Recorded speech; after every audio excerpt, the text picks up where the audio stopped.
नमस्कार साथियों। सर्वा क्लासेज में सभी साथियों का हार्दिक स्वागत है। साथियों, महत्वपूर्ण क्लासें सर्वा क्लासेज के माध्यम से आप तक पहुंचाई जा रही है, तो सभी साथी सर्वा क्लासेज यूट्यूब चैनल है उसको सब्सक्राइब कर लें और गूगल प्ले स्टोर से सर्वा क्लासेज का अपना खुद का एप्लीकेशन है तो इंस्टॉल कर लें और मोबाइल नंबर के साथ लॉगिन हो जाएं, क्योंकि संपूर्ण जियोग्राफी चाहे आरपीएससी से रिलेटेड हो, फर्स्ट ग्रेड सेकंड ग्रेड हो, या फिर आरएसएस भी जो है राजस्थान कर्मचारी चयन बोर्ड के अकॉर्डिंग होने वाली जो परीक्षाएं हैं, चाहे लेबर असिस्टेंट हो चाहे एलडीसी हो, सभी प्रतियोगी परीक्षाओं की संपूर्ण ज्योग्राफी आप तक ये चैनल पहुंचाता है। तो चैनल को अवश्य लाइक शेयर सब्सक्राइब करें। आज की क्लास अपन देखेंगे भूगोल का सामान्य अर्थ और इन्हीं शब्दों के साथ में क्लास को शुभारंभ करेंगे कि बेहतर से बेहतर की तलाश कर, मिल जाए नदी तो समंदर की तलाश कर, टूट जाता है शीशा अक्सर पत्थर की चोट से, टूट जाए पत्थर ऐसा शीशा तलाश कर, टूट जाए पत्थर ऐसा शीशा तलाश कर। तो आज अपन देखेंगे भारत के अंदर आरपीएससी से संदर्भित है, आरएसएस भी एग्जाम, सभी प्रतियोगी परीक्षाओं के लिए महत्वपूर्ण चैप्टर है अपना भूगोल, अर्थ और उसका विषय क्षेत्र। एनसीईआरटी बेस है, एनसीईआरटी आधारित जो सिलेबस है उसके अकॉर्डिंग अपनी क्लास चल रही है। तो सभी साथी जुड़ जाएं। देखते हैं भूगोल का क्या अर्थ है, कब से ये प्रारंभ होता है, किस रूप में इसने शुभारंभ किया अपना। ठीक है, तो इसको बारी बारी से अपन देखते हैं। साथियों, जब बात आती है अपने भूगोल की, तो भूगोल जो है उसका शुभारंभ मुख्य रूप से कब से कैसे होता है तो देखते हैं। क्योंकि प्रारंभिक तौर पे मनुष्य जब आदिम था तो उस समय उतना नॉलेज नहीं था, लेकिन जो अपन यूनान ग्रीस वाला इलाका जो कह सकते हैं, अपना रोमन साम्राज्य कह सकते हैं, भूमध्य सागर के आसपास वाला जो क्षेत्र था जिसको हृदय स्थल कहा जाता था, तो यहाँ भूगोल जो है ईसा से पूर्व भी मुख्य रूप से विद्वानों की धारणाओं में चलती थी। किस रूप में चलती थी? तो भूगोल शब्द का प्रयोग सर्वप्रथम इरेटास्थनीज ने किया। यह ग्रीक विद्वान था, इसने सबसे पहले भूगोल शब्द का प्रयोग किया। हालांकि इरेटास्थनीज से पहले हिक्केटियस जो था उसने भूगोल जो है उसको एक नए रूप में देने का प्रयास किया था, एक नए सब्जेक्ट के रूप में पहचान का प्रयास किया था। यानी भौगोलिक जो बातें हैं उनको एक संदर्भित सार ग्रंथ के रूप में समाहित करने का प्रयास किया था।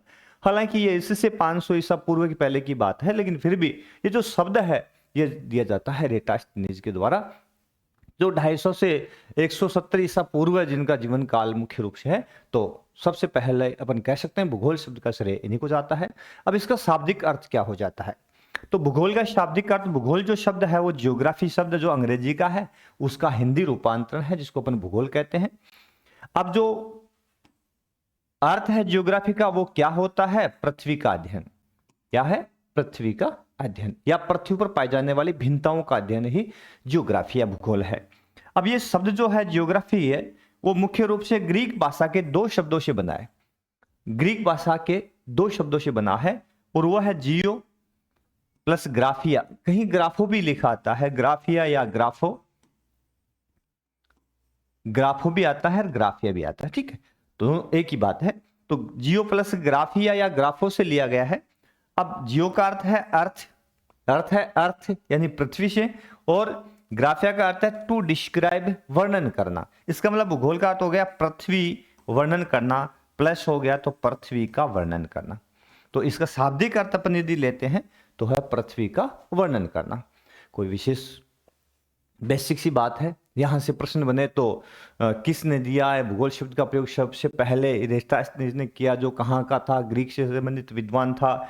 और जियोग्राफी शब्द किस भाषा है उसी से बना है, तो ये जियोग्राफिया से बना है जो मुख्य रूप से ग्रीक भाषा का शब्द है। तो इस प्रकार से अपन इसके संदर्भ में है कह सकते हैं। आगे देखिए अगला पेज क्या कहता है। आगे है सामान्य तौर पर भूगोल का अर्थ है मानव के निवास के रूप में पृथ्वी का वर्णन करना। अब बिना मनुष्य की तो पृथ्वी की कोई कल्पना है ही नहीं ना भाई। पृथ्वी का उद्भव हुआ, पृथ्वी पर वनस्पतियां आई, अन्य जीव जंतु आए, तब तक पृथ्वी के बारे में हमें कोई मतलब ही नहीं था जब तक मनुष्य का प्रादुर्भाव नहीं हुआ। अच्छा, यहां तक ही नहीं, मनुष्य का प्रादुर्भाव हो गया यहां तक ही सीमित नहीं था, मनुष्य का सभ्य होना जरूरी था। और जब से मनुष्य सभ्य हुआ और यायावर घुमकर जीवन बंद किया उसने, और उसने प्राकृतिक चीजों जो है उसका अध्ययन शुरू किया, प्रकृति के साथ अपने जो रिलेशनशिप है उसमें चेंजेस शुरू किया, प्रकृति का दास बन के रहना उसने स्वीकार नहीं किया, तब से भूगोल है एक नए रूप में आ गया। तो भूगोल सामान्यतः है किस रूप में जाना जाता है, क्योंकि मनुष्य के उद्भव के साथ प्रकृति उससे पहले भी थी, लेकिन अध्ययन इसके साथ ही आरंभ होता है। तो मानव के निवास के रूप में पृथ्वी का अध्ययन, क्योंकि पृथ्वी पर मनुष्य का निवास ही सबसे अधिक महत्वपूर्ण है, क्योंकि मनुष्य सबसे अधिक बुद्धिमान प्राणी माना जाता है। शब्दकोश के अनुसार इसकी डेफिनेशन यदि अपन देखते हैं तो शब्दकोश के अनुसार डॉक्टर शिवेंद्र सिंह बहुत महत्वपूर्ण ज्योग्राफी के अंदर जो फिजिकल ज्योग्राफी है उनकी रचना बहुत शानदार है, मैं बहुत पढ़ता हूँ। तो उन्हीं के सहयोग से के नोट्स मैंने बहुत शानदार, और एनसीईआरटी जो अपनी है उसके सहयोग से 11th की बुक जो है उसके सहयोग से शानदार नोट्स आपके लिए तैयार किए। देखो इनमें क्या क्या लिखा है, सार है, गर्भित है। भूगोल पृथ्वी तल पर व पृथ्वी पर रहने वाले निवासियों का विज्ञान है। बात वही आ गई ना, पृथ्वी और पृथ्वी तल पर रहने वाले निवासियों का विज्ञान है, दोनों का आपस में रिलेशनशिप जो है उसी का अध्ययन है। मोकहाउस ने क्या लिखा है कि भूगोल पृथ्वी तल का उसकी क्षेत्रीय भिन्नता के साथ मानव के निवास के रूप में। तो पृथ्वी तल पर मोकहाउस ने कहा है कि उसकी क्षेत्रीय भिन्नता, पृथ्वी पर अलग अलग प्रदेशों में अलग अलग जलवायु, अलग अलग स्थल रूप देखने को मिलते हैं। अब उस पर रहने वाले मनुष्य उन प्रदेशों से किस प्रकार से रिलेटेड है, किस प्रकार से उसके साथ उसने अनुकूलन कर रखा है, किस प्रकार से एडजस्टमेंट कर रखा है, उसका अध्ययन ही भूगोल है। तो ये मोकहाउस ने कहा है। अन्य डेफिनेशन रिस्थोफेन की है। तो रिस्थोफेन ने कहा है कि भूगोल में पृथ्वी के तल की समस्त क्षेत्रों का अध्ययन उनकी विशेषताओं के अनुसार करते हैं। तो रिस्थोफेन ने कुछ अलग कहा है कि पृथ्वी तल की समस्त विशेषताओं का अध्ययन करते हैं, ठीक है ना। तो यह किसने कहा है? रिस्थोफेन ने। इसने मनुष्य का निवास इसमें शामिल नहीं किया। पीटर हेगेट के अनुसार तो पीटर हेगेट ने क्या कहा है कि भूगोल वह विज्ञान है जो पृथ्वी तल पर मानव वातावरण के पारिस्थितिक तंत्र व प्रदेश के स्थानिक तंत्र की परस्पर दिशाओं क्रियाओं का अध्ययन करता है ना। तो यह शब्द किसने कहा है? पीटर हेगेट ने कहा है।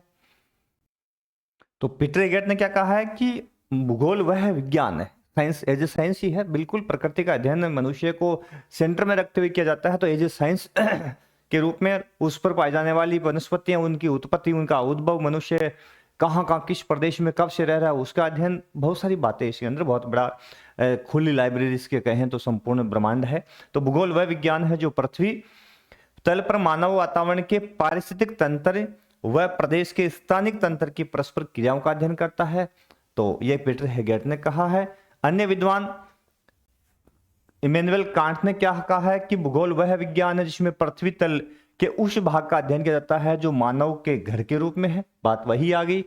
हालांकि अब कांट की परिभाषा जो है वो सीमित हो चुकी है, क्योंकि आज अपन भूगोल का अध्ययन सिर्फ पृथ्वी तल के उस भाग का अध्ययन ही नहीं करते जहां पर मनुष्य का निवास है, क्योंकि आज तो अपन विस्तृत अध्ययन करते हैं। तो कांट जो है उन्होंने सिर्फ मनुष्य के निवास वाले प्रदेश के अध्ययन के बारे में ही अपनी बात रखी, लेकिन हम बड़े स्तर पर इसका अध्ययन है करते हैं। इसके अलावा कार्ल रिटर के अनुसार उनकी परिभाषा है कि भूगोल में पृथ्वी के तल का अध्ययन किया जाता है, मानव का आवास। बात वही आ गई। कांट और रिटर की परिभाषा लगभग सेम है कि मानव के आवास जहां मनुष्य है रहता है, भूगोल के उस तल का अध्ययन अपन विषय मुख्य रूप से करते हैं। उसके बाद में आता है रिचर्ड हॉर्सॉन, जो 11th की बुक के अंदर मुख्य रूप से परिभाषा दे रखी है हॉर्सॉन की। और वहां पे क्या कहा गया है कि भूगोल का उद्देश्य धरातल की प्रादेशिक क्षेत्रीय भिन्नताओं का वर्णन और व्याख्या करना है। भूगोल क्या करती है? जो भी धरातल की, जो पृथ्वी की प्रादेशिक भिन्नताएं पाई जाती है अलग अलग क्षेत्रों में, जैसे वनस्पतियां कहीं भिन्न है, कहीं मनुष्य प्रजातियां भिन्न है, कहीं पे स्थलाकृतियां भिन्न है, कहीं पे फसल प्रारूप भिन्न है ना। तो भिन्नता जो पाई जाती है उसकी वर्णन और व्याख्या की जाती है, रिचर्ड हॉर्सॉन ने कहा है। और उसके बाद में अल्फ्रेड हेटनर ने कहा है कि भूगोल धरातल के विभिन्न भागों में कारणात्मक रूप से संबंधित तथ्यों की भिन्नता का अध्ययन करता है। तो अलग अलग प्रदेशों में जो तथ्य मिलते हैं वो आपस में कारणात्मक रूप से जुड़े हुए हैं। तो उस कारणात्मक तथ्यों में भिन्नता जो पाई जाती है अलग अलग प्रदेशों के अंदर, उसका अध्ययन करना ही भूगोल है। ये किसने कहा है? हेटनर ने, अल्फ्रेड हेटनर ने कहा है। तो सबका सार क्या है? पृथ्वी पर पाई जाने वाली भिन्नताओं का अध्ययन करना और पृथ्वी को मनुष्य के आवास के रूप में मानते हुए उस पर पाई जाने वाली संपूर्ण भिन्नताओं का अध्ययन करना ही भूगोल का अर्थ है। ये बेसिकली अपन यदि सभी परिभाषाओं को पढ़ें तो बेसिक सी ये जानकारी निकल के आती है कि पृथ्वी का अध्ययन हो गया या पृथ्वी पर पाई जाने वाली समस्त विभिन्नताओं का अध्ययन और मनुष्यों को सेंट्रलाइज करते हुए, मनुष्य को केंद्र में रखते हुए उसका अध्ययन करना ही भूगोल है। ठीक है, आगे देखिए क्या लिखा है। भूगोल शब्द का सर्वप्रथम प्रयोग इरेटास्थनीज ने किया, जो ग्रीक विद्वान था। भूगोल को एक विषय के रूप में पहचान यूनान के मानचित्रकार हिकेटियस ने दी। यूनान का एक मानचित्रकार था हिकेटियस, क्योंकि भूगोल मैंने कहा यहीं से आगे बढ़ा है। भाई जो भूमध्य सागरीय प्रदेश है, जैसे मान लेते हैं ये यूरोप था, उसके बाद में ये वाला क्षेत्र अफ्रीका था, बीच में ये भूमध्य सागर था, ये रोम वाला इलाका था, ये इलाका यूनान कहलाता था, यूनान या ग्रीस।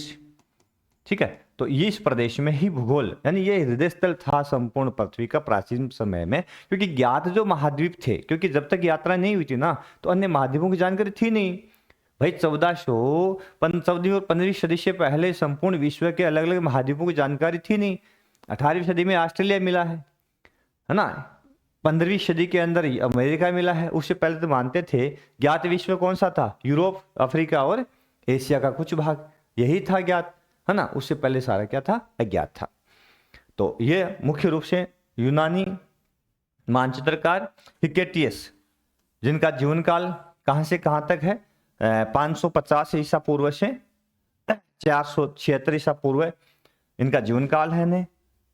इसको एक विषय के रूप में पहचान देने का प्रयास किया, जिस कारण इनको भूगोल का जनक कहा जाता है। तो बात आती है भूगोल का जनक कौन हो गए? हिकेटियस। तो भूगोल जनक कौन हो गए? हिकेटियस। हिकेटियस को भूगोल का पिता या जनक कहा जाता है।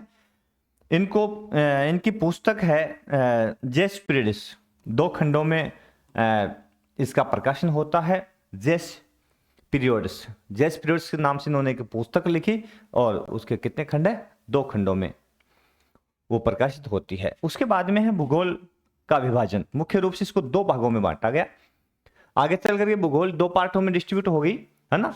तो वो 2 पार्ट कौन से थे जिसके अंदर? तो आपको पता है अपन एक तो पढ़ते 11वीं क्लास में भौतिक भूगोल, फिजिकल जियोग्राफी, है ना, और दूसरी मानव भूगोल। जब मनुष्य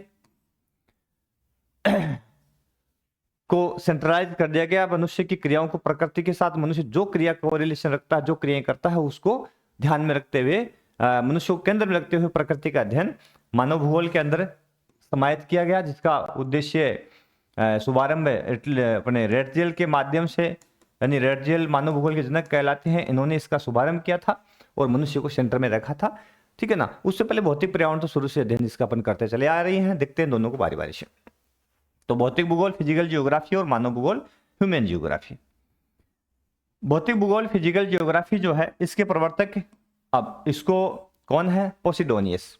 यानी फिजिकल जियोग्राफी जो है उसके जनक से कहा जाता है पोसिडोनियस को। ये यूनानी समुद्र विशेषज्ञ थे। अब पूछ ले कि पोसिडोनियस थे कौन, तो ये यूनानी समुद्र, यूनान से ही है ना।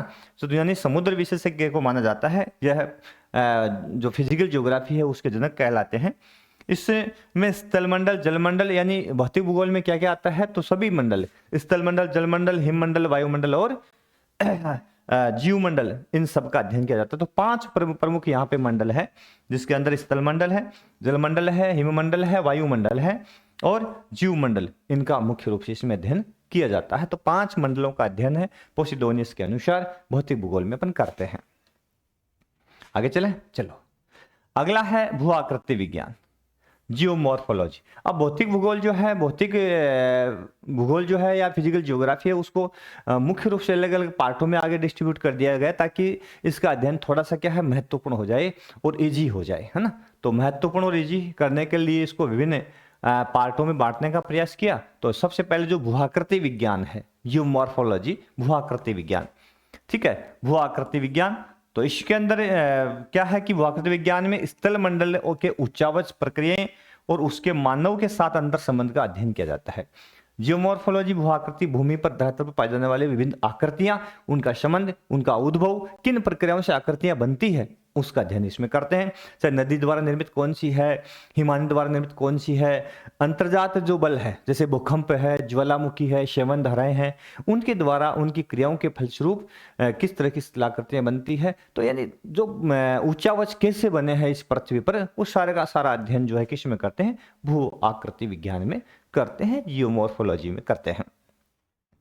जियो प्लस मॉर्फी से प्लस लोगस, इन तीन शब्दों से यह मुख्य रूप से जो मॉर्फोलॉजी शब्द बना है और इसका अर्थ है पृथ्वी के रूप का अध्ययन। तो बेसिक सा अर्थ इसका अपन देखेंगे तो पृथ्वी के रूप का अध्ययन। फिर मिलते हैं, हम कहते हैं कि पृथ्वी पर आ जाने वाले उच्चावच का अध्ययन करते हैं। तो उच्चावच है मुख्य रूप से उसकी तीन श्रेणी है। कितनी श्रेणी साथियों? तीन श्रेणी। तो तीन श्रेणी कौन कौन सी है? तो पहली श्रेणी है, प्रथम श्रेणी के उच्चावच हो जाते हैं इस महाद्वीप और महासागर, क्योंकि बड़े आकार के उच्चावच जो है, जैसे 7 बड़े महाद्वीप है ना, और 5 बड़े महासागर है। जैसे अपन एशिया की बात करें, यूरोप की बात करें, दोनों को संयुक्त रूप से यूरेशिया कहते हैं।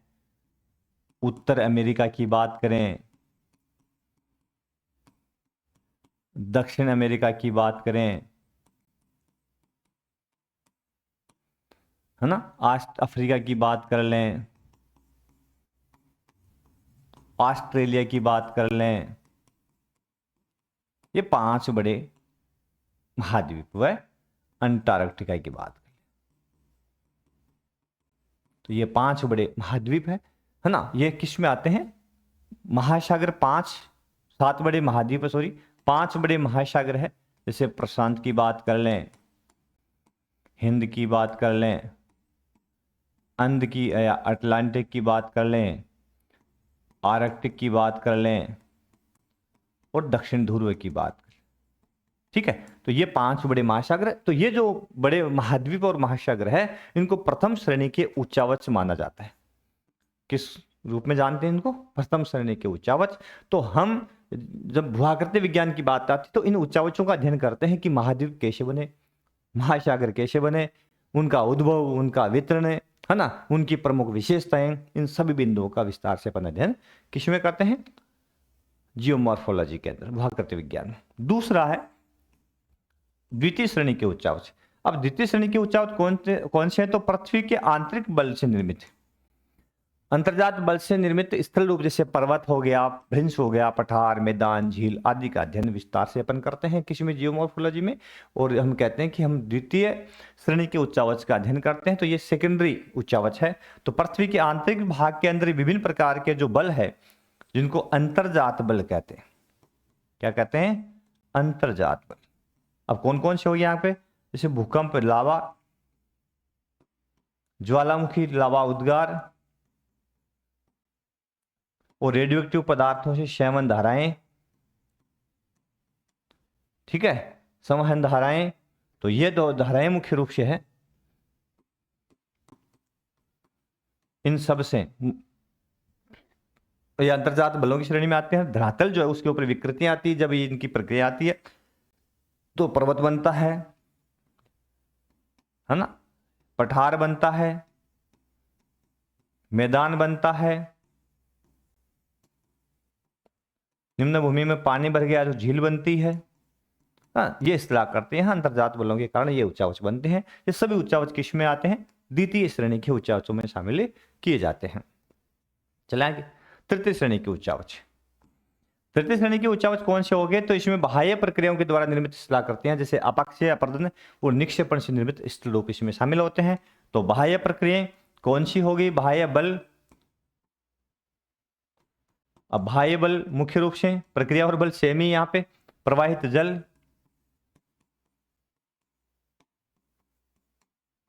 प्रवाहित हवा, हिमानी, ठीक है, इसके अलावा समुद्री धाराएं,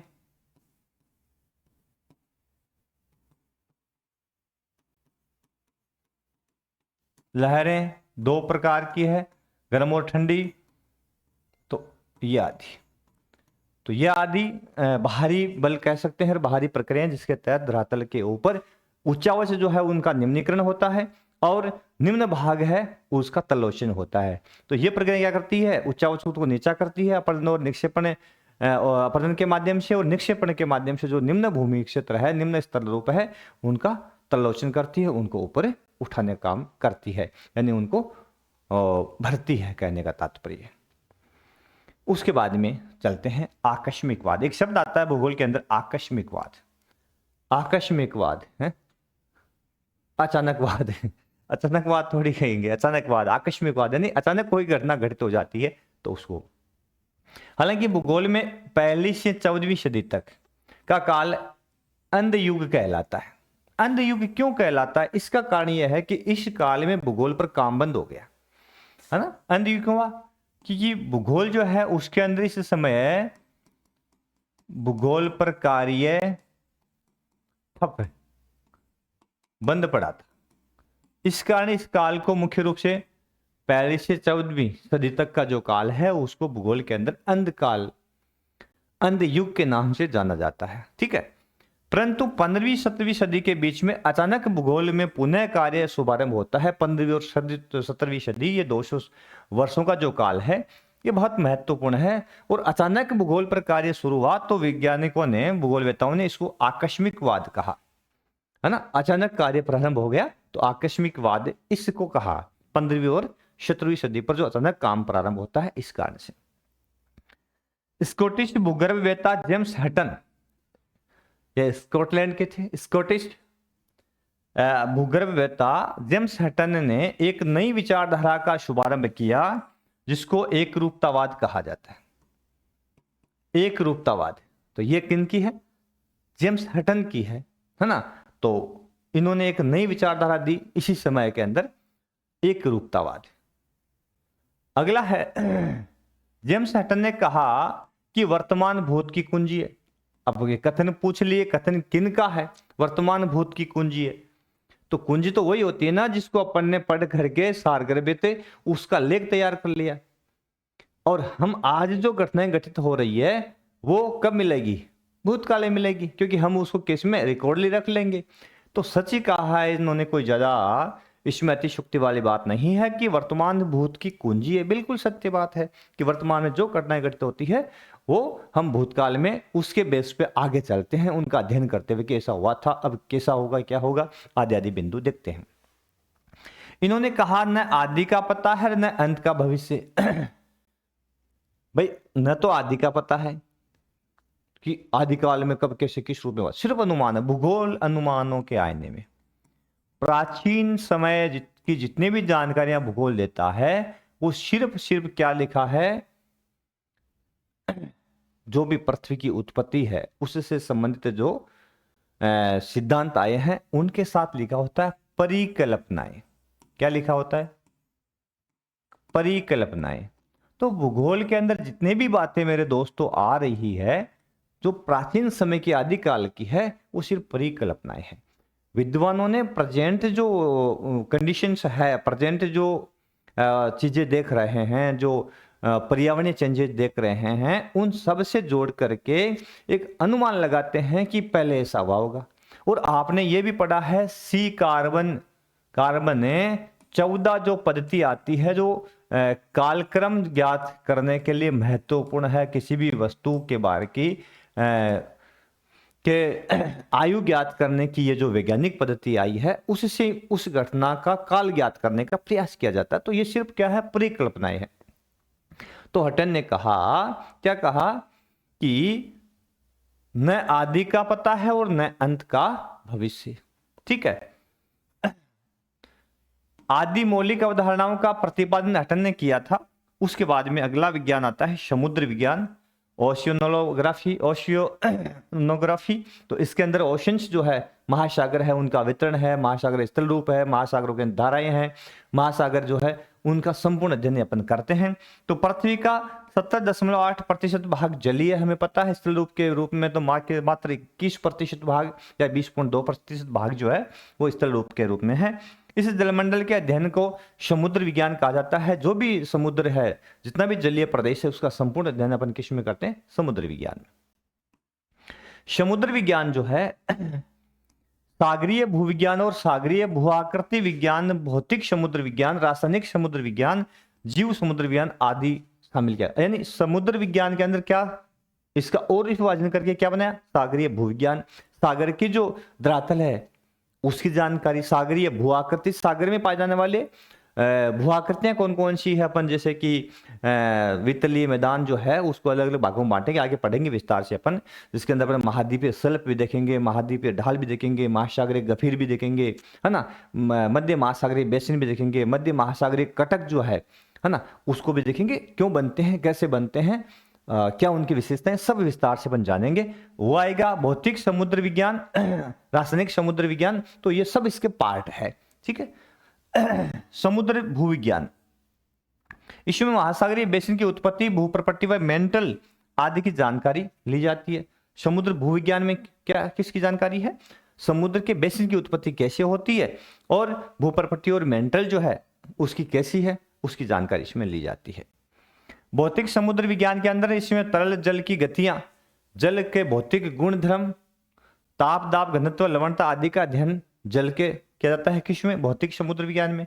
ठीक है। इसकी जानकारी के लिए होमर और हिकेटियस की समुद्री यात्राएं, देखो होमर और हिकेटियस की समुद्री यात्राएं कब की बात है, ईसा पूर्व की बात है ना।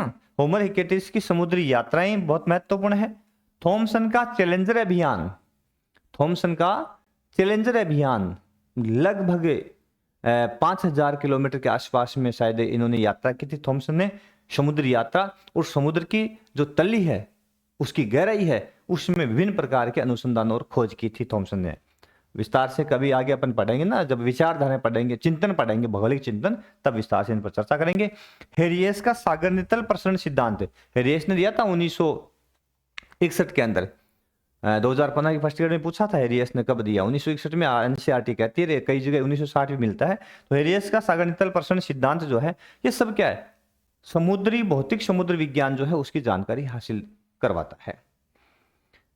उसके बाद में जलवायु विज्ञान, अब क्लाइमेटोग्राफी जो है, सॉरी क्लाइमेटोलॉजी जो है उसके मुख्य रूप से 3 भागाएं, इसकी 3 शाखाएं हैं, भौतिक जलवायु विज्ञान, प्रादेशिक जलवायु विज्ञान और व्यवहारिक जलवायु विज्ञान। ठीक है, तो इसके 3 भाग है। यहाँ अपन सिर्फ पार्ट और संबंध देख रहे हैं, बेसिक जानकारी ले रहे हैं। भौतिक जलवायु विज्ञान में अपन क्या देखेंगे, इसमें भौतिक जलवायु, जलवायु की बात कर रहे हैं ना अपन, किसे कहते हैं जलवायु, तो किसी क्षेत्र में यदि डिफाइन करना हो तो किसी क्षेत्र में लंबी अवधि की वायुमंडलीय दशा क्या कहलाती है, जलवायु कहलाती है। और यही दशा यदि अपन छोटी अवधि की हो जाए, छोटी अवधि की हो जाए, तब इसको अपन क्या कह देंगे, मौसम या मानसून। ठीक है ना, छोटी के लिए मौसम हो जाता है, बड़ी के लिए क्या हो जाता है, जलवायु हो जाता है। ठीक है, तो इसमें अपन देखेंगे इसमें क्या क्या, भौतिक जलवायु विज्ञान में क्या करेंगे, मतलब पवन, ऊष्मा, आर्द्रता आदि का अध्ययन करेंगे। मौसम के तत्व, सूर्य तप, तापमान, वायुदाब, पवन, वाष्पीकरण, वर्षण आदि किसके, जलवायु के तत्व होते हैं, है ना। तो मौसम या जलवायु के तत्व है, इनका अध्ययन विस्तार से अपन किस में करेंगे, भौतिक जलवायु विज्ञान। फिर आता है प्रादेशिक जलवायु विज्ञान। तो प्रादेशिक जलवायु विज्ञान जो, इसमें विश्व की जलवायु के प्रकार, उसका वितरण, जब बात प्रादेशिक की आ गई ना, तो विश्व की जलवायु कौन कौन सी है, उसका वितरण है, किस भाग में कौन सी जलवायु है, उसकी क्या विशेषता है, उसका अध्ययन करेंगे। जैसे भूमध्य सागरीय जलवायु आ जाती है, उष्ण कटिबंधीय है, शीतोष्ण कटिबंधीय है, शीत कटिबंधीय है, और भी उसके उप प्रकार अपन देखेंगे विस्तार से। स्थानीय मापक के अनुसार इसका अध्ययन 3 स्तर पर किया जाता है, एक तो बृहत स्तर पर, मध्य और लघु, है ना, 3 स्तर पर इसका अध्ययन करते हैं, देखेंगे आगे विस्तार से। फिर व्यवहारिक जलवायु विज्ञान, इसमें क्या आता है साथियों, इसमें जलवायु संबंधी ज्ञान का अनुप्रयोग किया जाता है, व्यवहार में जलवायु जो है उसका अध्ययन किया जाता है। जैसे कि मनुष्य जब से प्रकृति के साथ में कोरिलेटेड है, विकास प्रक्रिया प्रारंभ हुई है, तब इस शाखा की आवश्यकता आन पड़ी है, क्योंकि जलवायु जो है चेंज हो रही है, वायुमंडल में संगठन चेंज हो रहा है, गैसों को हमने खुद अपने स्वार्थ के कारण, अपने विभिन्न खोजों के कारण हमने उसको चेंज कर दिया है, तो आवश्यकता पर, जैसे पर्यावरण प्रदूषण बढ़ रहा है, अम्ल वर्षा हो रही है, ग्रीन हाउस इफेक्ट हो रहा है, ओजोन परत में क्षरण हो रहा है। ये सब ऐसे कारक है जो मनुष्य के लिए काफी हानिकारक है। तो मनुष्य के व्यवहार से जोड़ करके प्रकृति को या जलवायु को मनुष्य के व्यवहार से जोड़ करके उसका अध्ययन इसमें अपन करते हैं। एक अनुप्रयोग है, समझ गए। तो मानव के लिए अनुकूल प्रतिकूल वातावरण कौन सा हो सकता है, किस तरह का वातावरण मनुष्य रखा है ताकि वो उसके लिए अनुकूल हो, और कैसा वातावरण, कौन सा वातावरण है जो उसके लिए प्रतिकूल होता है, उसका अध्ययन विस्तार से अपन किस में करते हैं, व्यवहारिक जलवायु विज्ञान में। फिर आता है अगला जीव भूगोल, बायोग्राफी। अब जीव भूगोल जो है, बायोग्राफी, बायोजियोग्राफी लिखा है, सॉरी बायोजियोग्राफी, इसके अंदर अपन किसका अध्ययन करते हैं, तो जीव मंडल का सामान्य रूप से पृथ्वी की सतह के चारों ओर व्याप्त आवरण है। इसके अंतर्गत तो वनस्पति तथा प्राणी जीवन का बिना किसी संरक्षक साधन के संभव है, क्योंकि प्रकृति के अंदर मनुष्य है, स्वयं प्रकृति का उद्भव है और प्रकृति के द्वारा ही उसका अंत हो जाता है। निश्चित एक प्रकार से कालक्रम है सभी जीवों का, चाहे मनुष्य क्यों ना हो, है ना, कितनी टेक्नोलॉजी क्यों ना आ जाए, लेकिन मनुष्य को अमर होने वाली मेडिसिन मिलने वाली नहीं है। भाई मनुष्य मरा ही नहीं, ऐसा संभव ही नहीं है, मेरे हिसाब से संभव नहीं है। क्योंकि मनुष्य की जो उद्भव और उत्पत्ति, भाई प्राकृतिक की उद्भव और उत्पत्ति है। जब एक पर्वत बनता है और उसके बाद में बिगड़ जाता है, नष्ट हो जाता है, ठीक वैसे जब प्रकृति की है और प्रकृति का अंग ही मनुष्य है, तो वो भी उसी प्रकृति में चलेगा। मानते हैं इस बात को। तो प्राणी बिना किसी रक्षक साधन के संभव है। तो जीव मंडल के अध्ययन करने वाले विज्ञान को जीव भूगोल कहा जाता है। तो हम किसकी बात करेंगे, जीव भूगोल की। प्रकृति के अंदर इस पृथ्वी पर किस प्रकार के जीव कहाँ कहाँ व्याप्त है। अब इसके दो पार्ट कर लेंगे, तो पादप को अलग कर लेंगे और जीव जंतु को अलग कर लेंगे।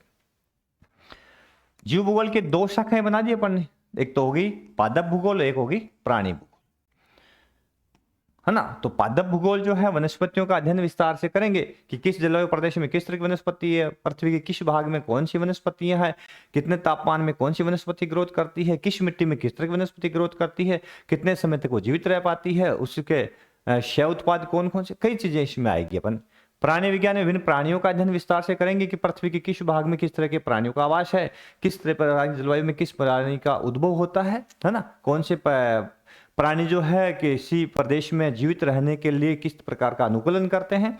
यदि कोई नए प्रदेश में, नए प्रदेश के लोग, दूसरे प्रदेश के लोग यदि नए प्रदेश में जाते हैं या जीव जाते हैं, तो क्या वो जीवित रह पाते हैं या नहीं। डार्विन का प्राकृतिक चयन का सिद्धांत जो है वो भी यहाँ आएगी, उसकी बात की पालन करेंगे विस्तार से।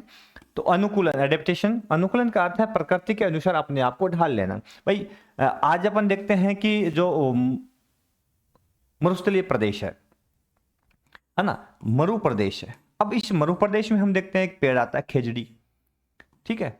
इस पेड़, खेजड़ी के पेड़ के छोटी छोटी पत्तियां, कांटेदार छोटी छोटी पत्तियां, जिसको अपन लूम लूम कहते हैं, है ना। और तना किस प्रकार का, रफ, एकदम से रफ तना, जड़ें काफी लंबी, दूर दूर तक जा रही है, पढ़ा भी है अपन ने, देखा भी है, दूर तक इसकी जड़ें जा रही है, काफी गहराई तक जा रही। क्यों? दिस इज एडेप्टेशन, अनुकूलन है ये। क्योंकि खेजड़ी को जीवित रहना था और जीवित रहने के लिए उसने प्रकृति के साथ अनुकूलन किया, अपनी छाल को कठोर कर लिया और पत्तियों को छोटा कर लिया ताकि वाष्पीकरण कम, वाष्पोत्सर्जन कम से कम हो और इसकी जल की आवश्यकता है उसकी आपूर्ति रहे। जड़ें काफी गहराई में चली गई पानी की तलाश में, तो यह क्या है, एडेप्टेशन, अनुकूलन। हमने यह भी देखा है कि ज्यादा वर्षा आर्द्र जो प्रदेश है, उन आर्द्र प्रदेशों में वहां की जो पेड़ पौधे होते हैं उनका तना छोटा, चिकना, है ना, और उनके पत्तियां जो होती है वो बड़े बड़े आकार की पत्तियां होती है। क्यों, क्या है ये? तो ये क्या है, एक प्रकार का अनुकूलन। ऐसा क्यों है अनुकूलन? ताकि अतिरिक्त जल है उसका वाष्पोत्सर्जन हो जाए और पेड़ अपने आप को जीवित बचा ले भाई, है ना। इसका जड़ें छोटी होती है, पूर्ति वहीं हो जाती है भाई ना, पानी की पूर्ति, है ना। इसके कारण इनकी जड़ें गुच्छे के रूप में वहीं इकट्ठा हो जाती है। तो यह है अनुकूलन। हमने ऊंट को देखा है, ऊंट जो होता है उसके पैर जो गद्दीदार होते हैं काफी, उस ऊंट का जो पैर होता है वो इस प्रकार से गद्दीदार होता है, बड़ा होता है और गद्दीदार होता है। कारण कि रेतीले धोरों पर जमीन में धंसे नहीं, इसलिए बड़े आकार का, चौड़े आकार का पेड़ और गद्दीदार है। गर्म रेत से बचाने के लिए ऊंट जो जानवर है उसके कुबड़ का होना और कुबड़ में वसा का इकट्ठा होना लंबे समय तक बिना पानी के उसको रखता है, क्या है, एडेप्टेशन। ठीक है, तो ये खूब सारे उदाहरण अपने दिए, तो इसको बोलते हैं अनुकूलन। ठीक है, उसके बाद में आते हैं प्राकृतिक चयन। प्राकृतिक चयन होता है, बेसिक सी बात करें, प्राकृतिक चयन का मतलब होता है, एक प्रकार से कहें अनुकूलन और प्राकृतिक चयन लगभग सी बातें हैं। प्राकृतिक चयन का मतलब है कोई भी वनस्पति किसी प्राकृतिक वातावरण का अपने लिए चयन करती है, वो यानी वो वहां पे जीवित रहती है। ठीक है, और उसकी जो वास्तविक चीजें हैं या उसकी जो प्रजाति यदि वो उस प्रदेश के अनुकूलित होकर के उस प्रकार का चयन वर्ण कर करके यदि वहां पे है तो वहां वो अपनी प्रजाति को बढ़ा लेती है। और यदि उसके साथ समायोजन नहीं कर पाती है, एडजस्टमेंट नहीं कर पाती है, उसको अडेप्ट नहीं करती है, तो प्रजातियां नष्ट हो जाती है। तो डार्विन का सिद्धांत था प्राकृतिक चयन का सिद्धांत। तो नेचर सिलेक्शन वह अवस्था है जब जीव व पादप अपने जीवन के लिए अनुपयुक्त वातावरण का चयन स्वयं करते हैं और अपनी प्रजातियों का विकास करते हैं और अपने आप को जीवित बनाए रखते हैं। उसके बाद में है भूगोल का अध्ययन के दो उपागम है। पहला उपागम है विषय वस्तुगत उपागम, जिसको क्रमबद्ध अध्ययन भी कहा जाता है। यह भूगोलवेत्ता अलेक्जेंडर वान हम्बोल्ट, जर्मन भूगोलवेत्ता है अलेक्जेंडर वान हम्बोल्ट, जिनका जीवन काल 1769 से 1859 है, जिन्होंने हम्बोल्ट धारा का पता लगाया था, पीरू धारा पता नहीं, और वो पीरू धारा जिसमें अपन एल निनो प्रभाव जो है वो देखते हैं, तो वही हम्बोल्ट। तो इन्होंने एक भूगोल का अध्ययन का उपागम प्रस्तुत किया जिसका नाम है विषय वस्तुगत या क्रमबद्ध अध्ययन। इस उपागम के अनुसार भूगोल को किस रूप में अध्ययन करते हैं कि संपूर्ण पृथ्वी को एक इकाई मानते हैं, विश्व स्तर पर संपूर्ण पृथ्वी को एक इकाई मानते हुए उसका अध्ययन किया जाता है और फिर प्रकार्यात्मक वर्गीकरण किया जाता है। जैसे कि विश्व स्तर पर एक तथ्य ले लिया, जैसे वनस्पति संपूर्ण विश्व में कहाँ कहाँ कौन कौन सी वनस्पतियां हैं, उसका अध्ययन अपन करेंगे। फिर अपन उसका प्रकार्यात्मक विश्लेषण करेंगे कि भूमध्य रेखीय प्रदेश जो है उसमें वनस्पति कौन सी है। ठीक है, उसके बाद में जो तेगा प्रदेश है, टुंड्रा प्रदेश है, उससे वो किस प्रकार भिन्न है। तो यह है क्रमबद्ध या विषय वस्तुगत उपागम के आधार पर। इस अध्ययन दूसरा आता है प्रादेशिक उपागम। प्रादेशिक उपागम यह भी जर्मनी से ही है। जर्मन भूगोलवेत्ता कार्ल रिटर जो है, जिनका जीवन काल 1779 से 1859 है, इनके द्वारा इसकी देन है। और इसमें विभिन्न विश्व को किस में पहले प्रदेशों में बांटते हैं, जैसे एशिया, यूरोप, ऑस्ट्रेलिया, अफ्रीका, विभिन्न देश बांट दिए अपन ने। तो विभिन्न प्रदेशों में बांट करके फिर एक विशेष प्रदेश में सभी तथ्यों का अध्ययन करने का प्रयास किया जाता है। एक विशेष प्रदेश में सभी तथ्य, जैसे कि भारत की बात करेंगे तो भारत की मिट्टी कैसी है, भारत की वनस्पतियां कैसी है, भारत के लोग कैसे हैं, यहाँ की जनसंख्या कितनी है, यहाँ खनिज कौन से है, यहाँ उद्योग कौन से, तो ये हो गए सभी तथ्य। एक प्रदेश कौन सा, भारत, तो संपूर्ण विश्व को प्रदेशों में डिस्ट्रीब्यूट करके प्रत्येक प्रदेश के सभी तथ्यों के बेस पर अध्ययन करते हैं। और क्रमबद्ध अध्ययन में अपन संपूर्ण विश्व की इकाई मान करके उसमें एक तथ्य संपूर्ण विश्व स्तर पर उसका विस्तार से अध्ययन करते हैं, फिर उसको अपन प्रकार्यात्मक रूप से उसको और देखते हैं। तो ये दोनों दो उपागम है, एक का नाम है क्रमबद्ध, दूसरा का नाम है प्रादेशिक। ठीक है, तो एक विशेष प्रदेश में सभी तथ्यों का अध्ययन इसमें करते हैं। अब भूगोल की शाखाएं आती है किसके आधार पर, एक तो विषय वस्तुगत या क्रमबद्ध जो उपागम है उसके आधार पर भूगोल की प्रमुख शाखाएं कौन कौन सी है। तो इस आधार पर अपन देखते हैं। तो भूगोल की जो शाखाएं आती है, पहली है भौतिक भूगोल, है ना। अभी अपन देखा था फिजिकल जियोग्राफी। तो फिजिकल जियोग्राफी जो है मुख्य रूप से है, फिजिकल जियोग्राफी मुख्य रूप से है भौतिक भूगोल है। उसके फिर अपन पुनः चार भाग करते हैं। एक तो भू आकृति है, मृदा है, जल है ना, तो पुनः इसको चार भागों में बांटते हैं। सबसे पहले भूआकृति विज्ञान, तो इसमें भूआकृतियों, उनका क्रम, उनका विकास, उनकी प्रक्रिया का अध्ययन करते हैं। जैसे पर्वत कैसे बने, पठार कैसे बने, है ना, मैदान कैसे बने, आदि आदि विभिन्न भूआकृतियां जो उच्चावच धरातल के ऊपर पाए जाते हैं, उनका अध्ययन अपन भूआकृति विज्ञान में करते हैं। दूसरा है जलवायु विज्ञान। इसके अंदर वायुमंडल की संरचना, मौसम की क्रियाविधि, तापमान, तापमान का वितरण, जलवायु के तत्व, विभिन्न प्रदेशों में कौन कौन सी जलवायु है आदि का अध्ययन किस में करते हैं अपन, जलवायु विज्ञान में करते हैं। ठीक है, क्लाइमेटोलॉजी जो कहा जाता है, क्लाइमेटोजियोग्राफी कह सकते हैं इसको। फिर है जल विज्ञान। इसके अंदर धरातल के संपूर्ण जल परिमंडल का अध्ययन, जिसमें समुद्र, झील और अन्य जल स्रोतों का अध्ययन करते हैं। कहाँ कहाँ उनका विस्तार है, कितने कितने बड़े हैं, कौन कौन सी विशेषताएं हैं, जल की क्या विशेषता है, जल में क्या घनत्व है, जल के नमक कितना है, जल के सांद्रता कितनी है, आदि आदि सभी बिंदुओं का अध्ययन विस्तार से करते हैं। और चौथा मेरे दोस्तों आता है मृदा भूगोल। तो भूआकृति विज्ञान में 4 भाग आ गए, सॉरी भौतिक भूगोल में 4 भाग आ गए। एक तो भूआकृति, जल, मृदा और जलवायु। यह मिट्टी निर्माण की प्रक्रिया, उसके प्रकार और उत्पादकता स्तर का उपयोग का अध्ययन करता है विस्तार से, कि संपूर्ण विश्व में कहाँ कहाँ कौन कौन सी मिट्टियां हैं, क्या उनकी विशेषताएं हैं, उनकी क्या उत्पादकता है, कौन सी फसलें उसमें अच्छी होती है, कौन सी उसमें फसलें कमजोर होती है, आदि आदि बिंदुओं का अध्ययन किया जाता है। तीसरा आता है साथियों मानव भूगोल। तो 2 शाखाएं थी, भौतिक भूगोल, दूसरी शाखा आती है मानव भूगोल। अब मानव भूगोल जो है उसके प्रमुख रूप से पार्ट कौन कौन से हैं, तो पहला है सामाजिक सांस्कृतिक भूगोल। तो इसमें अपन मानव रेड जेल के द्वारा प्रतिपादित है, मानव को सेंट्रलाइज रखा जाता है ना, रेड जेल द्वारा प्रतिपादित भूगोल है। मनुष्य को सेंट्रलाइज रखा जाता है और मनुष्य को केंद्र में मान करके ही मनुष्य को प्रकृति के साथ जोड़ करके, मनुष्य क्रियाओं को प्रकृति के साथ जोड़ करके इसका अध्ययन किया जाता है।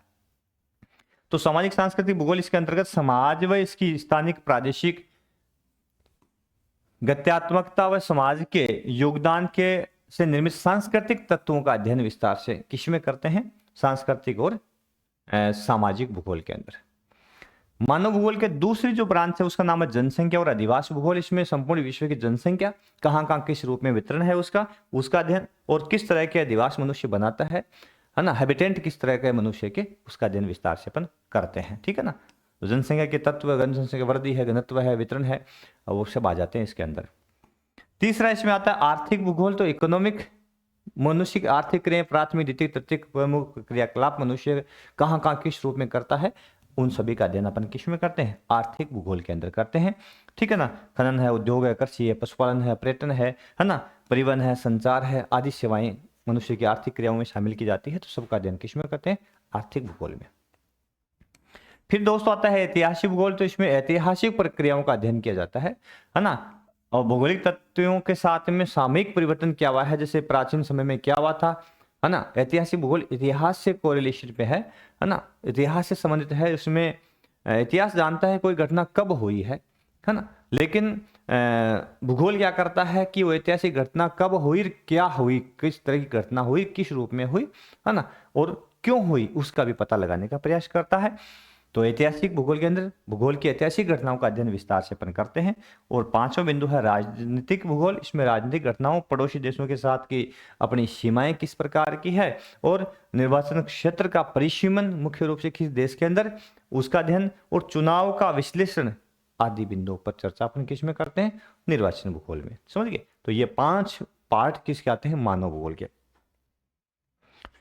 फिर आता है मेरे दोस्तों तीसरे पार्ट, जीव भूगोल। कौन सा है, जीव भूगोल। जीव भूगोल इसमें पशुओं और उनके निवास क्षेत्र के स्थानिक स्वरूप, भौगोलिक विशेषताओं का अध्ययन किस में कर रहे हैं, जीव भूगोल के अंदर। पशु, उनका वितरण, उनका आवास आदि आदि। जीव भूगोल में दूसरा पार्ट है वनस्पति भूगोल कर दिया है। तो वनस्पति, प्राकृतिक वनस्पति का वितरण, उनका उद्भव और विकास, और उनका प्रादेशिक वितरण, किस प्रकार कहाँ कौन कौन सी वनस्पतियां हैं, क्यों ग्रोथ करती है, कितना तापमान उसके विकास के लिए चाहिए, कहाँ कहाँ कौन सी वनस्पतियां कितनी अधिक मात्रा में फैली है, तो क्यों फैली है, इन सभी पहलुओं का विस्तार से अध्ययन करते हैं। तीसरा पारिस्थितिक विज्ञान। इसमें प्रजातियों का निवास स्तर का वैज्ञानिक अध्ययन करते हैं कि एक इकोलॉजिकल जो सिस्टम है, बैलेंस बना हुआ है, और एक प्रकार से है तो पारितंत्र जो है ना, पारितंत्र है, बायोम जो है, उसके अंदर किस तरह के जीव किस पारितंत्र में है, जैसे मरु पायतंत्र है, महाजल सागरीय पायतंत्र है ना, जो पहाड़ी है क्षेत्र है उसमें है, स्थल पायतंत्र है, जलीय पायतंत्र है, उनमें किस तरह के जीव रहते हैं, कैसे उनका उद्भव होता है, किस प्रकार की प्रजातियां निवास करती है, क्यों, कैसे हुआ, ये सभी प्रश्न जो है ना सबका अध्ययन इसमें मिलता है। पर्यावरण भूगोल में पर्यावरणीय समस्याएं, उसका अध्ययन, जैसे भूमि ह्रास, प्रदूषण, संरक्षण है ना, किस प्रकार से उसको पर्यावरण को बचाना है, कौन से ऐसे तत्व है, कौन सी मानवीय सी क्रियाएं हैं जो पर्यावरण को नुकसान पहुंचाती है, किस प्रकार से प्रकृति है उसको अपन बचा सकते हैं, इन सभी बिंदु पर अध्ययन विस्तार से करते हैं। फिर आता है दूसरा उपागम, प्रादेशिक उपागम के आधार पर, जो काल लीटर का उपागम है प्रादेशिक, उसके आधार पर अपन भूगोल को कितने भागों में बांटते हैं। तो देखिए इसके आधार पर हम भूगोल को बांटते हैं मुख्य रूप से वृहत, मध्यम और लघु स्तरीय प्रादेशिक अध्ययन, यानी सबसे पहले विस्तृत अध्ययन संपूर्ण वर्ष विश्व को एक इकाई मानेंगे, फिर मध्यम भागों में जैसे महाद्वीपों में बांट लिया, फिर उसको लघु स्तरीय प्रदेश अलग देशों में बांट लिया, तो फिर उसका अध्ययन अपन विस्तार से करेंगे। दूसरा ग्रामीण और नगरीय नियोजन, ग्राम है वो कैसे बने हैं, वहाँ किस तरह का हैबिटेंट है, ग्रामीण क्षेत्र अधिवास कैसे है, ग्रामीण क्षेत्र की आर्थिक क्रियाएं किस प्रकार की है, लोगों का जनजीवन कैसा है, आदि आदि। नगर नियोजन, नगर किस प्रकार से बसे हैं, उनका विकास कैसे हुआ है, वहाँ कौन सी क्रियाएं, आर्थिक क्रियाएं चलती है ना, आदि आदि का अध्ययन करते हैं। प्रादेशिक विकास में विभिन्न प्रदेशों की विकास की योजनाएं चलती है कि प्रदेश जो है उसमें डेवलपमेंट योजनाएं कैसे चलाई जाए, उस प्रदेश के अंदर शिक्षा है, चिकित्सा है, संचार है, परिवहन है, आदि सुविधाओं को किस प्रकार से सुलभ किया जाए, है ना, किस तरह की व्यवस्था है उसको आगे कैसे बढ़ाया जाए, उसकी बात इसमें करते हैं। फिर प्रादेशिक विवेचना और विश्लेषण, विभिन्न प्रदेश जो है उनकी विवेचना और उनका विश्लेषण विस्तार से करते हैं, तुलनात्मक अध्ययन कह सकते हैं इसको, वो अपन करते हैं। अब इसके अंदर सभी सार्वभौमिक सभी विषयों के अंदर या भूगोल के प्रत्येक भाग में यह अध्ययन का विषय है। जैसे कि दर्शन, तो दर्शन होता है एक प्रकार से कहें तो आपका मत क्या है ना, यानी किसी भी पहलू या किसी परिघटना या घटना के प्रति आपका विचार क्या हो, ये आपका दर्शन है। तो भौगोलिक चिंतन, विभिन्न विचारधाराएं जो विद्वानों की है ना, पृथ्वी की उत्पत्ति के संदर्भ में लोगों की विचारधाराएं हैं, वायुमंडल के संदर्भ में है, विभिन्न गैसों के संदर्भ में है, तो सभी जो विचारधाराएं हैं, जो भौगोलिक चिंतन है ना, विभिन्न विद्वानों के विचार है प्रकृति के उद्भव है ना, उसके विकास के प्रति, वो इसमें शामिल होते हैं। भूमि व मानव अंतर प्रक्रिया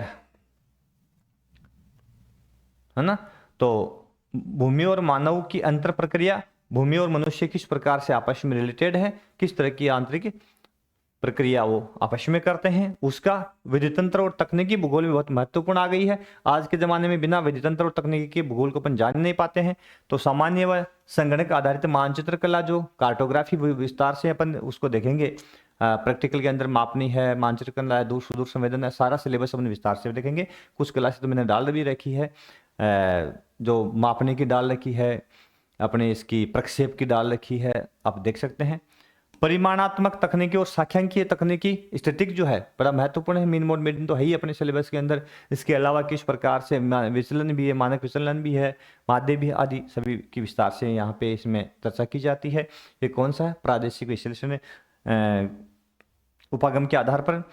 तीसरा है क्षेत्र सर्वेक्षण विधियां चलती है, अपने संपटल सर्वेक्षण चलता है, ठीक है ना, तो वो अपने सिलेबस में है कि कौन कौन से उपकरण है, किस प्रकार से वो काम करते हैं, आदि की जानकारी। और भू सूचना विज्ञान तकनीकी, जैसे दूर सुदूर संवेदन है, जीआईएस है, जीपीएस है, तो भौगोलिक सूचना तंत्र, इंफॉर्मेशन जियोग्राफिकल इंफॉर्मेशन सिस्टम, और जीपीएस जियोग्राफिकल पोजिशनिंग सिस्टम जो है वो किस प्रकार से काम करते हैं, किस प्रकार की वो टेक्नोलॉजी है ना, किस तरह से उनका यूज होता है, कहाँ कहाँ उसकी उपयोगिता है, आदि विभिन्न पहलुओं के बारे में यहाँ जानकारी मिलती है। तो ये पूरा का पूरा विधितंत्र और तकनीकी है, वो आज कॉमन है, ये तो सभी जगह है। भौतिक भूगोल में ले जाओ, चाहे क्रमबद्ध अध्ययन में ले जाओ, चाहे प्रादेशिक अध्ययन में ले जाओ, दोनों में बड़ा महत्वपूर्ण है। तो ये कॉमन चीजें है। तो ये था भूगोल का अर्थ और उसकी प्रमुख विशेषताएं, उनकी परिभाषा और अन्य विषयों के साथ में उसका कोरिलेशन किस प्रकार का है, अनुकूलन है, अडेप्टेशन है, प्राकृतिक चयन है, डार्विन का सिद्धांत है ना, आदि महत्वपूर्ण बातें। कैसी लगी क्लास, कमेंट बॉक्स में अवश्य बताइएगा। बहुत ही शानदार एक से बढ़कर एक क्लास हम आपको देंगे। तो सभी साथी सर्वा क्लासेज यूट्यूब चैनल है उसको सब्सक्राइब कर ले, मैं नहीं अपना स्टूडेंट कह रहा है ना। सर्वा classes, thank you for join us, हमें हमारी क्लास को ज्वाइन करने के लिए आपका बहुत बहुत शुक्रिया, धन्यवाद। फिर मिलते हैं अगली क्लास में, तब तक के लिए नमस्कार, थैंक यू मेरे साथ। कौन कहता है आसमान में छेद नहीं होता, एक पत्थर तो तभी से उछाला होता। यदि मेहनत करते हैं तो ना, तो सफलता वैसे मिलती है। सफल हो जाओगे तो दुनिया जिसे कहती है मिट्टी का खिलौना है, मिल गया सो। दुनिया जिसे कहती है जादू का खिलौना है, विकास सर कहते हैं ना, मिल गया सो मिट्टी है, नहीं मिला वो सोना है। तो सफल होने के बाद पता चलता है आप कितने महान हैं।